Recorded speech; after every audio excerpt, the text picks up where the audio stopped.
السلام عليكم ورحمة الله وبركاته. اللهم صل على سيدنا محمد أفضل الخلق وعلى آله وصحبه وسلم. ازيكم؟ اخباركم ايه؟ يا رب تكونوا بخير. هنعمل النهاردة مع بعض احلى جيلي بالموز بطريقة سهلة وبسيطة ومختلفة. ممكن تستعملي اي نوع جيلي انت بتحبيه، ممكن بالمشمش، بالتفاح، بالمانجا، بالاناناس، اي نوع انت عاوزاه. معايا موز، وطبعا العدد اختياري حسب ما انت عاوزة. هبدأ اقطعه دواير. وعلى فكرة انا هعمل الجيلي مش بالطريقة التقليدية اللي معظمنا عارفها، انا بعملها بطريقة مختلفة خالص ومش برتبط بالطريقة اللي على الباكت بتاع الجيلي. معايا 2 باكت جيلي فراولة. يلا بينا نشوف الطريقة مع بعض. 4 كوبايات مية، لكل باكت كوبايتين.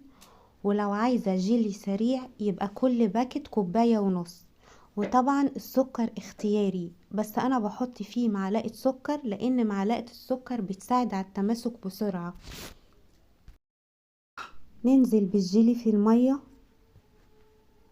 بعد كده بحط معلقة سكر وافضل اقلب بالراحة.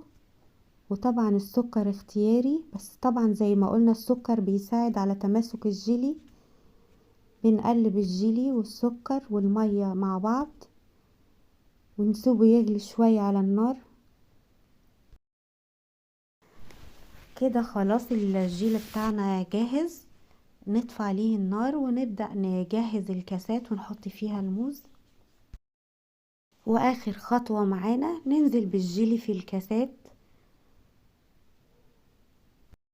وعلى فكرة ممكن تحطي اي نوع فاكهة عندك، مش شرط موز. ممكن تفاح، ممكن فراولة، ممكن خوخ. كده خلصت الكمية كلها، هنسيبه في التلاجة 3-4 ساعات. وعملنا حاجة سريعة جميلة سهلة. لو عجبتك الوصفة ما تنسينيش في اللايك والشير والاشتراك في القناة عشان يوصلك كل جديد. اشوفكم على خير في فيديو جديد ووصفة جديدة، والسلام عليكم ورحمة الله وبركاته.